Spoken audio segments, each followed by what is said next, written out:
Si vous avez très soif et que vous buvez, puis que c'est comme si vous étiez une éponge, que vous n'avez pas de fond et que c'est nouveau pour vous. Si vous avez toujours été comme ça, tant mieux.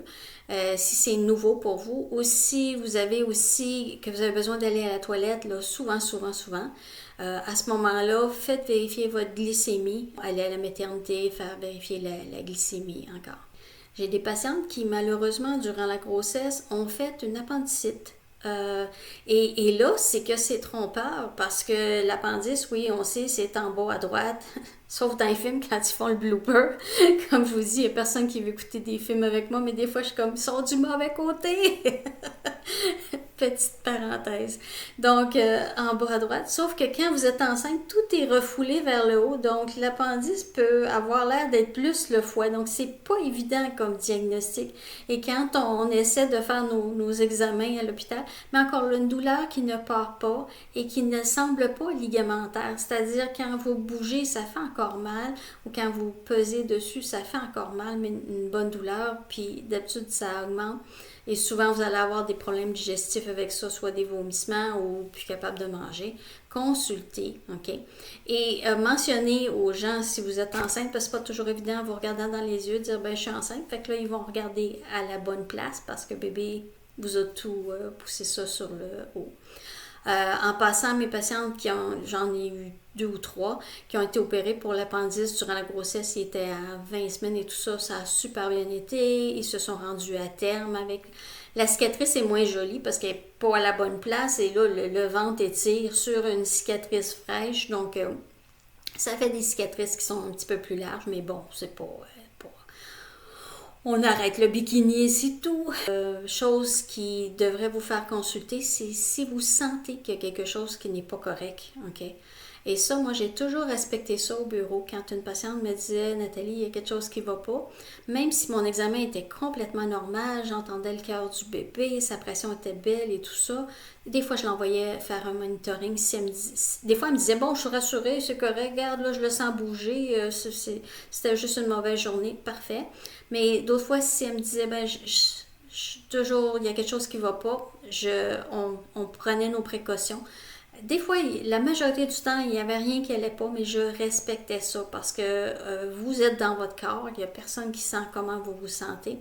Donc, faites respecter vos droits là-dessus. Si vous sentez qu'il y a quelque chose qui ne va pas, mentionnez-le et faites vérifier, rendez-vous à la maternité. Ils n'ont pas le choix de vous vérifier et de vous rassurer. Une anomalie de la grossesse, c'est quand la grossesse n'est pas dans l'utérus, donc ce qu'on appelle une grossesse ectopique, qui est une grossesse, comme je disais, qui n'est pas dans l'utérus. La majorité du temps, ça va être dans les trompes.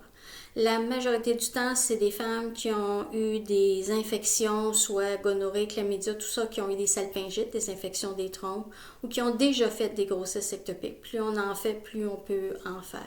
Une grossesse ordinaire, souvent, oui, on va avoir des petites douleurs. C'est comme une menstruation qui ne veut pas décoller, donc on sent que c'est lancinant, ça étire, c'est comme tannant, mais on prend un bain et ça passe, ça s'améliore.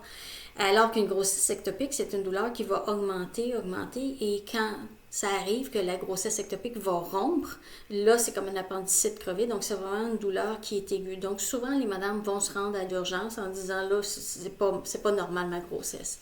C'est rare qu'on confond les douleurs normales de grossesse avec une grossesse ectopique. Ça sera à peu près 2% des grossesses qui ne sont pas implantées dans l'utérus, qui sont soit dans les trompes. Rarement, et là on parle j'ai vu 1 sur 10 000, 1 sur 20 000, la grossesse va être intra-abdominale, donc elle n'est même pas dans les trompes, parce que si vous regardez l'anatomie, ça c'est une trompe avec l'imagination, l'ovaire est ici, donc il relâche l'ovule et la trompe qui a comme des petites dendrites ici, il va l'attraper et là il y a comme un péristaltisme qui fait que ça descend, l'ovule descend et là il rencontre le spermatozoïde sur une belle musique douce et là après ça il va s'implanter dans l'utérus.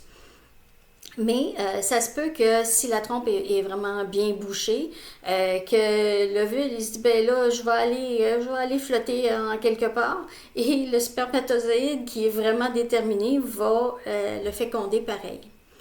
J'ai eu une patiente qui avait déjà qui avait une endométriose sévère. L'endométriose c'est de l'endomètre mais en dehors de l'utérus. Donc, ça va avec ça. Qui avait fait 4 fausses couches, je pense, à date. Qui m'arrive à 10 semaines de grossesse. Et elle me dit, c'est sensible, mais c'est tolérable. Elle était tough en bon français. Et j'entends le cœur du bébé, je lui fais écouter, c'est vraiment le cœur du bébé, c'est pas un souffle placentaire, c'est clair, c'est bien cogné. Donc, elle est heureuse, elle en pleure parce que c'est la première fois qu'elle se rend si loin en grossesse. Je la revois à 14 semaines et encore là, elle me dit, j'ai des douleurs, mais vraiment, ça augmente Nathalie, mais tout ça. On entend encore le cœur du bébé. Vraiment, encore là, c'est le cœur du bébé bien cogné. Et je lui suggère de consulter à l'urgence parce qu'avant 20 semaines, d'habitude, nos patientes consultaient à l'urgence, puis après 20 semaines, ils venaient à la maternité. Donc, je lui suggère de consulter à l'urgence si elle a quoi que ce soit. Elle a déjà une échographie sidulée, donc on se dit, on va voir les choses. Mais j'entends le cœur du bébé, donc pour moi, c'est une grossesse qui évolue à la bonne place. Puis elle me dit, ben c'est quand même tolérable. Un petit peu plus tard dans la journée, une demi-heure après, ma secrétaire m'a dit, t'as une patiente qui va vraiment pas bien, qui est dans la salle de bain. Alors, je cogne à la porte, elle finit par m'ouvrir la porte.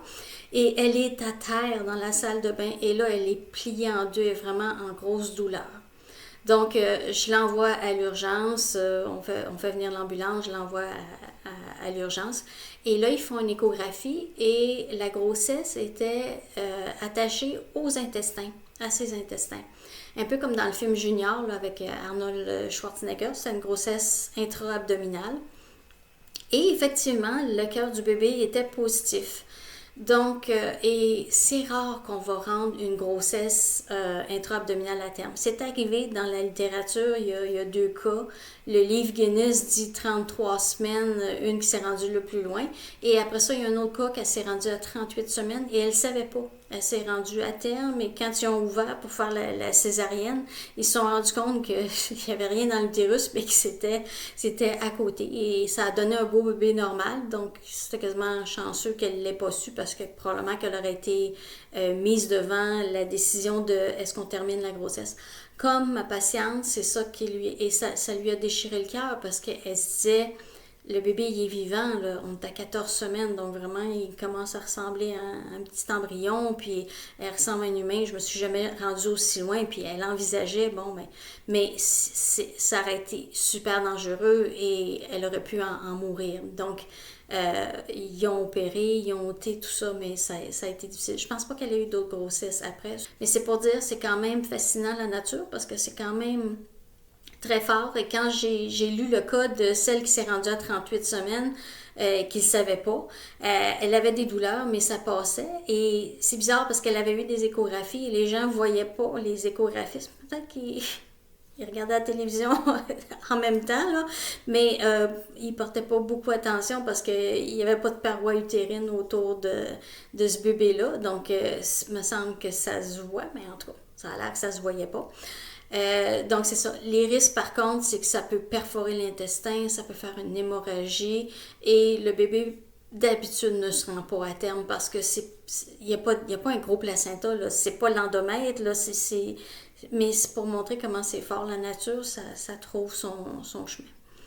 Donc, grossesse intra-abdominale, c'est très rare, 1 sur 20 000, je pense. Fait que oubliez ça, là, ça vous arrivera pas. Ectopique est plus fréquent.